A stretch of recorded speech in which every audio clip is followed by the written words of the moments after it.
আমাকে আপনাকে 10 মাস 9 মাস পর্যন্ত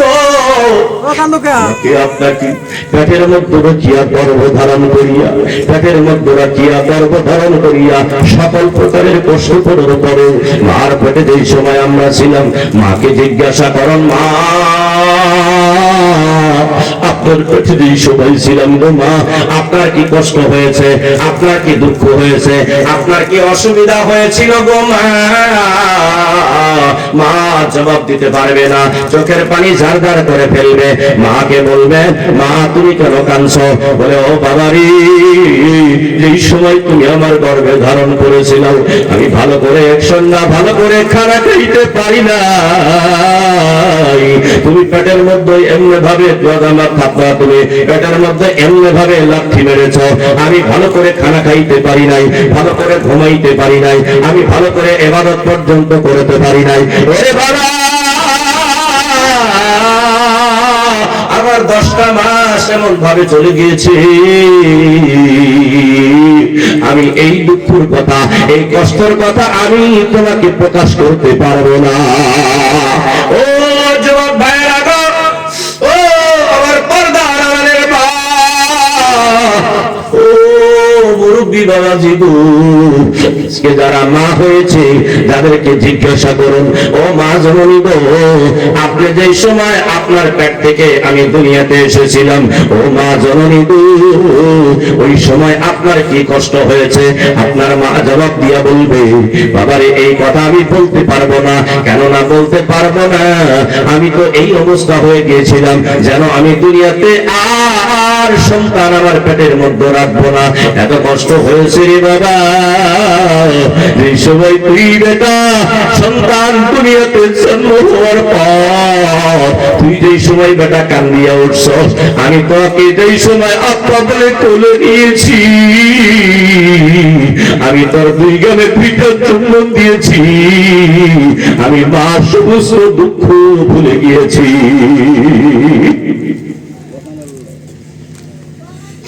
ওই মা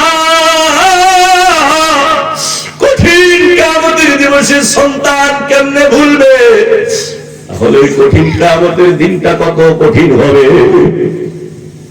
মাকে জিজ্ঞাসা করেন, ও মা,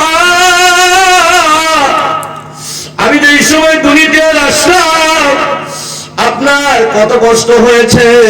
জবাব দিতে পারবে না, চোখের পানি ঝারঝার করে ফেলবে। ওই মা যেই সময় আমাকে আপনাকে আবার 2 বছর 2.5 বছর 3 বছর পর্যন্ত যেই সময় দুগ্ধ পান করাইয়া আমার মা লালিত পালিত করিয়া আমাকে একজন বালিক বানাইলো, আমাকে একজন সুশিক্ষিত বানাইলো, আমাকে একজন যুবক বানাইলো, আমাকে বিবাহ করাইয়া দিল, আমি একটা সুন্দরী নারী পাইয়া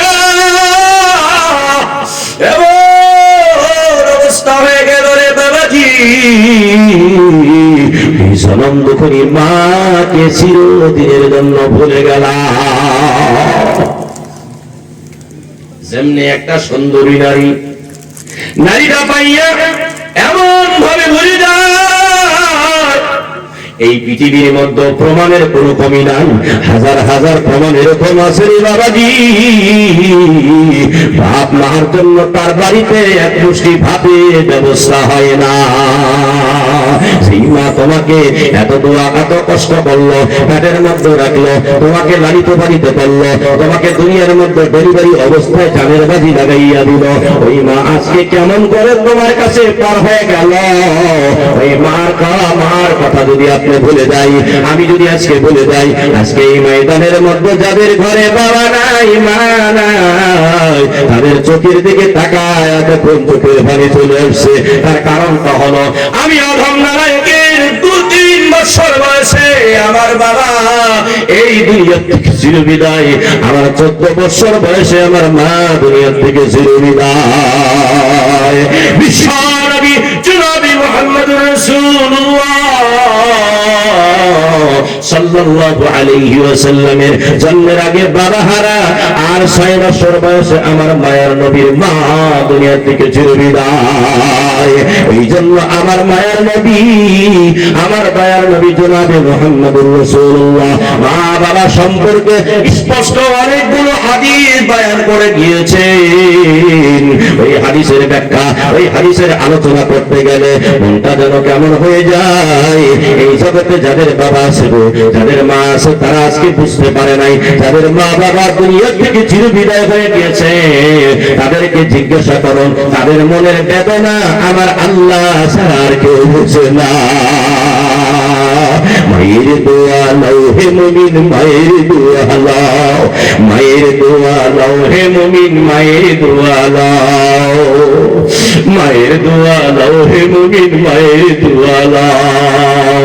বিপদে পড়বে না তুমি যখন যেথায় রও, বিপদে পড়বে না তুমি যখন যেথায় রও, মায়ের দোয়া লাও হে মুমিন, মায়ের দোয়া লাও, মায়ের দোয়া লাও হে মুমিন, মায়ের দোয়া লাও। ও বাবা, এমন মা, আপনি যদি গুয়াহাটি টাউনে আপনি কিনা হঠাৎ করে যদি আপনি অ্যাক্সিডেন্ট হয়ে গেছেন, আজকের সমস্ত টেলিভিশনের আগে, মোবাইলের আগে, ফোনের আগে আপনার মার কলিজায় খবর পেয়ে যায়। মা বিনয়ের সহিত মা একবার ঘরে যায় আবার বের হয়, মা একবার বের যায় আবার ঘর হয়, এবার ঘরের মধ্যে যায় একবার ঘর থেকে বের হয়, সটবট করতেছে। মাকে জিজ্ঞাসা করে, আপনার বাবা আপনার মাকে জিজ্ঞাসা করে, আপনার বাবা আপনার মাকে জিজ্ঞাসা করে, ও স্ত্রী রে, রাত 12টা বেজেছে, তুমি কেন এখন ঘর থেকে বের হও, আবার ঘরের মধ্যে ঢোকো, আবার ঘরের মধ্যে ঢোকো, আবার ঘর থেকে বের হয়, তোমার কি অসুবিধা হয়েছে? কেন তুমি এই অবস্থা করতেছো রে দিদি, তোমার কি অসুবিধা? বলতেছ, স্বামী যা, আমার দিলটা যেন কেমন লাগতেছে, আমার মনে যেন কেমন লাগতেছে, আমার মনটা ফাঁপড় হইয়া যাইতেছে, আমার কলিজায় যেন কষ্ট পাইতেছে। আমার বাবা আব্দুর রহমান গুয়াহাটিতে থাকে, একটু আপনি ফোনটা লাগান, তারে ফোন কল দেন, তারে ফোনে একটু আলোচনা করেন। আমার মনে হয় আমার বাবা আর বা কোনো কিছু হয়ে গিয়েছে। বাবা সন্তানের ফোন লাগায় আর ফোন রিসিভ করে না, সন্তান আর দুনিয়াতে জিন্দা না। দুইজনে একজন আরেকজনকে জড়াজড়ি হাউমাউ করে কান্দে। বাড়ির আশেপাশের মানুষ দৌড়ে আসিয়া জিজ্ঞাসা করে, তোমাদের কি হয়েছে? বলে, জানি না কি হয়েছে। আজকে আমি আব্দুর রহমানকে ফোন লাগাই, আব্দুর রহমানের না ফোনে কোনো কথা নাই, ফোনে কোনো আওয়াজ শোনা যায় না। কিছুক্ষণ ফোন করার পরে একজন ফোন উঠাইয়া বলে, তোমার আব্দুর রহমান আর দুনিয়াতে জিন্দা নাই। ওই মাকে জিজ্ঞাসা করে দেখো,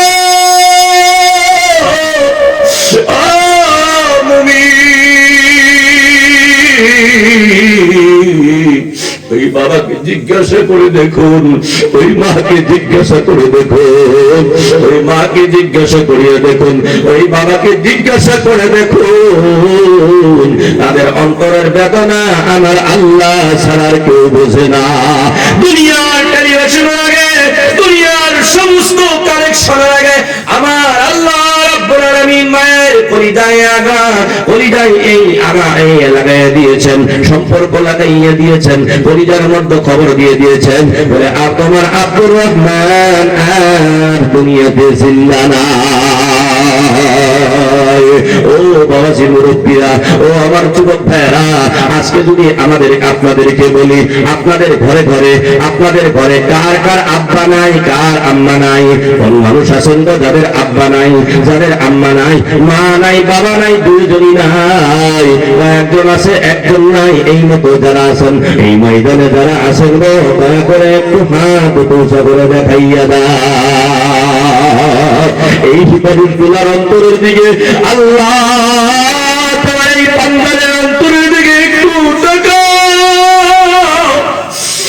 এই বাবা হারা বা হারায়াতি বার কোরআনে কোরআনের আলোচনায় বসিয়া, তোমার নবীর হাদিসের আলোচনায় বসিয়া চোখের পানিটুকু পালাইয়া মায়ের কথা মনে পড়েছে, বাবার কথা মনে পড়েছে, চোখের পানি ঝার ঝার করে ফেলছে। আল্লাহ, সন্তানের চোখের পানি তুমি বেকার দিও না, ব্যথাই দিও না রে আল্লাহ। সন্তানের মা যদি কবরে আছে, মার কবরটাকে তুমি রিয়াজুল জান্নাতের টুকরা বানাইয়া দাও। বাবা যদি কবর আছে, বাবার কবরটাকে তুমি রিয়াজুল জান্নাতের টুকরা বানাইয়া দাও। এই দুনিয়ায় যাদের বাবা না,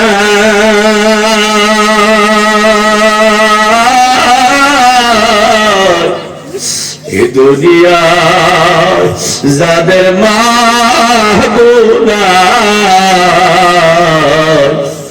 কঠিন ঈদের দিন আসে মহা খুশির দিন, যাদের ঘরে আব্বা নাই মা নাই, পবিত্র ঈদের দিন আব্বা বলে ডাক দিয়ে ঈদগায় যাইতে পারে না, মা বলে ডাক দিয়ে ঈদগায় যাইতে পারে না।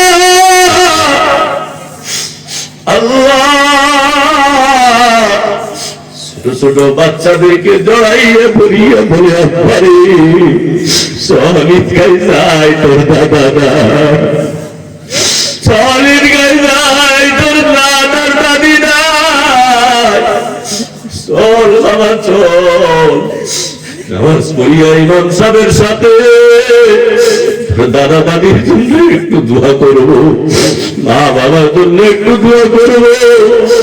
ছোট ছোট সন্তানদেরকে বুকে ছড়াইয়া খুলে দিয়ে বলে আব্বা রে কতটা বছর হয়ে গেছে, আব্বা বলে ডাক দিতে পারি না রে। ছোট ছোট মেয়েদেরকে ডাক দিয়া খুলে নেয়, আর টাকা দেয়, আর বেহাতি দেয়, সদাই দেয়, কয় বিগত 20 বছর হয়ে গেল,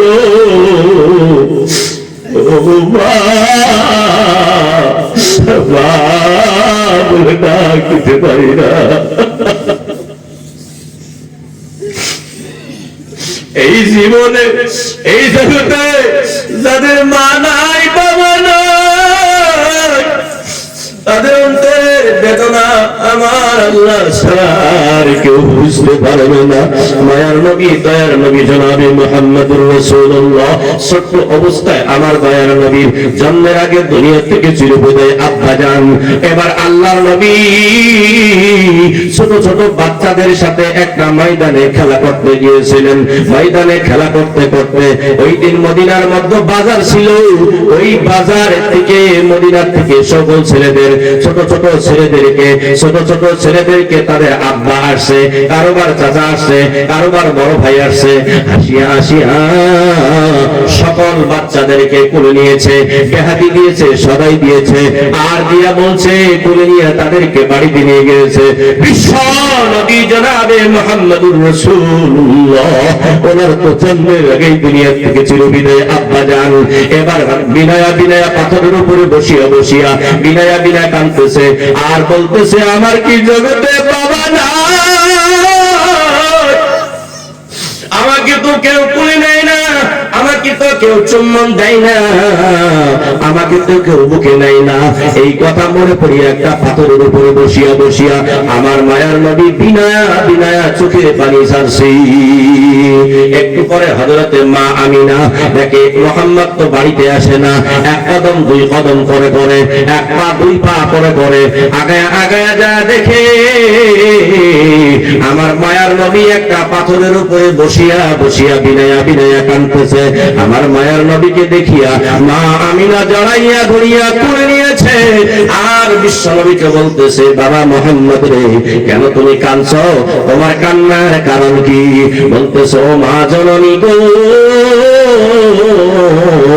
আজকে মদিনার মধ্যে বাজারে উকাজ নামের একটা বাজার ছিল, ওই বাজারের মধ্যে অনেক সন্তানদের অনেক ছেলেদের আব্বা বাজার থেকে আসছে, বেহাতি দিয়েছে, তাদেরকে কোলে নিয়েছে, তাদেরকে চুম্বন দিয়া তাদেরকে কোলে নিয়ে বুকে নিয়ে বাড়িতে চলে গিয়েছে। ও মা জননী গো, এই জগতে কি আমার বাবা নাই? আমাকে তো কেউ কবুল দিল না, আমাকে তো কেউ কেউ সম্মান দিল না, আমাকে তো কেউ বেহাতি সদাই দিল না। ও মা জননী গো, এই জগতে কি আমার বাবা নাই?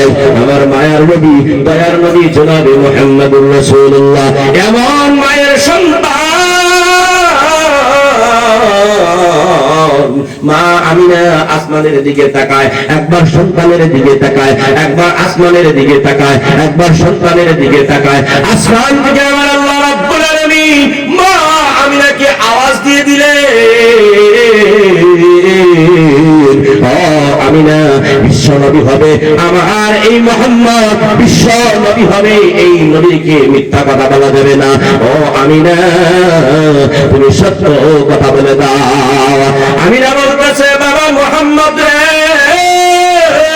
তোমার বাবা আব্দুল্লাহ, তোমার বাবা এই দুনিয়াতে নাই। তুমি দুনিয়াতে জন্ম হওয়ার 6 মাস আগে তোমার আব্বা দুনিয়া থেকে চিরবিদায় হয়েছে। বলুন সুবহানাল্লাহ।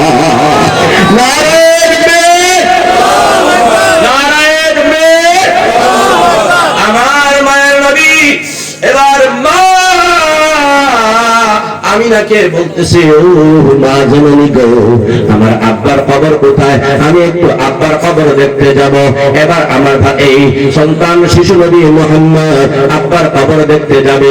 এবার মা আমিনা বলতেছে, ও বাবা মুহাম্মদ রে, এখন যাওয়া যাবে না, রাত্রি হয়ে গিয়েছে, সকালবেলা আগামী দিন সকালবেলা তোমাকে নিয়ে যাব। মা আমিনা শিশু নবী মুহাম্মদকে সঙ্গে নিয়ে আগামী দিন আল্লাহর নবী জনাবে মুহাম্মদুর রাসূলুল্লাহ বাবার কবর জিয়ারত করতে রওনা। কিছু দূরে যাওয়ার পর 40 কদম দূরে মা আমিনা একটা গাছের নিচে বসিয়া বললে, বাবা মুহাম্মদ, ওই যে দেখা যায় কবর, ওই কবরটাই হলো তোমার আব্বা আব্দুল্লাহর কবর। তুমি এই কবরটাকে জিয়ারত করে আসো। এর থেকে আগে যাওয়ার আর আমি আমিনার পারমিশন নাই। মা আমিনা এই কথা বলিয়া গাছের ছায়ার নিকটে একটু আরাম করতেছিলেন। এই মতো অবস্থায় হযরতে মুহাম্মদুর রাসূলুল্লাহ শিশু নবী মুহাম্মদ 1 কদম 2 কদম করে পড়ে, 1 পা 2 পা করে করে এইবার গেলেন বাবার কবরের নিকটে। আব্বার কবরের নিকটে গিয়ে বারবার সালাম দেয়। মৃত ব্যক্তি কোনদিন সালামের জবাব দিবেনি? বলে জবাব দেওয়া যায় না, এবার জবাব দেওয়া যায় না।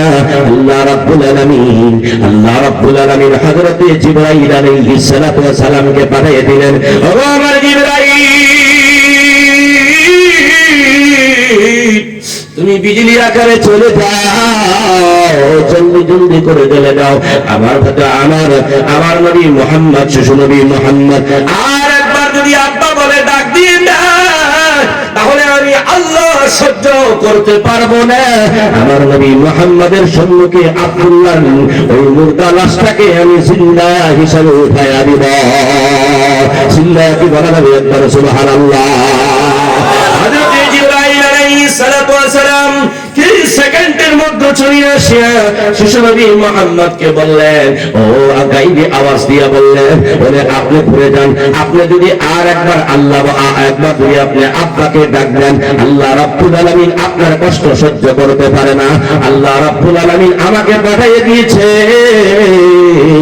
আপনি যদি আর একবার বলেন আব্বা বলে ডাক দেন, আল্লাহ রাব্বুল আলামিন দুনিয়ার নিজামকে উল্টায়া আপনার আব্বা মুর্দা লাশটাকে এখানেই জিন্দা খাড়া করাইয়া দিবে। আমার নবী সেখান থেকে ঘুরে আসলেন, আসিয়া দেখে সেই গাছের নিচে মা জননী মা আমিনাকে যেই গাছের নিচে রাখিয়া গিয়েছিলেন, মা আমিনা আর এই দুনিয়াতে জিন্দা নাই। বাবার কবর জিয়ারত করতে গিয়ে মা দুনিয়া ছেড়ে চলে গেলে। এই জন্য আমার মায়ের নবী বিশ্ব নবী জনাবে মুহাম্মদুর রাসূলুল্লাহ মার কথা বড় বিনয়ের সহিত বলেছেন। আমার আল্লাহ রাব্বুল আলামিন কোরআনের মধ্যে বলেছেন, আমার মায়ের নবী হাদিসের মধ্যে বলেছেন, ও বাবাজি কেমন করলে মার খেদমত, কেমন করলে আল্লাহ রাব্বুল আলামিনের প্রিয় হওয়া যায়। আল্লাহ রাব্বুল আলামিন মার খেদমতের দ্বারা, বাবার খেদমতের দ্বারা কত সন্তুষ্ট হয়। উদাহরণ শোনার জন্য রাজি আছেন নি বাবাজি? ও বাবাজি উদাহরণ শোনার জন্য রাজি আছেন কারা কারা? দুইটা হাত উঁচু করে দেখাইয়া দেন, একটু জিকির করেন লা ইলাহা ইল্লাল্লাহ, লা ইলাহা ইল্লাল্লাহ, লা ইলাহা ইল্লাল্লাহ, লা ইলাহা ইল্লাল্লাহ, লা ইলাহা ইল্লাল্লাহ, লা ইলাহা ইল্লাল্লাহ, লা ইলাহা ইল্লাল্লাহ, লা ইলাহা ইল্লাল্লাহ, লা ইলাহা ইল্লাল্লাহ, মুহাম্মাদুর রাসূলুল্লাহ সাল্লাল্লাহু আলাইহি ওয়াসাল্লাম। আমার মায়ার নবী জনাবে মুহাম্মাদুর রাসূলুল্লাহ সাল্লাল্লাহু আলাইহি ওয়াসাল্লাম, আল্লাহর নবী একজন বহুত বড় প্রেমিক ছিলেন। আমার মায়ার নবী, দয়ার নবী জনাবে মুহাম্মদুর রাসূলুল্লাহ বহুত বড় একজন আশিক ছিলেন। সবাই জানেন আশিকটার নাম, সবাই জানেন তার নাম ছিল ওয়াইজ কারনী। ওয়াইজ তার নাম ছিল, করুণ দেশে বসবাস করতেন। আল্লাহর নবী, মায়ার নবী জনাবে মুহাম্মদুর রাসূলুল্লাহ সাল্লাল্লাহু আলাইহি ওয়াসাল্লাম মদিনার মধ্যে কয়েকজন সাহাবাকে ডাক দিলেন। হযরতে ওমরকে ডাক দিলেন, হযরতে আলীকে ডাক দিলেন। দুইজন সাহাবাকে ডাক দিয়া বললেন,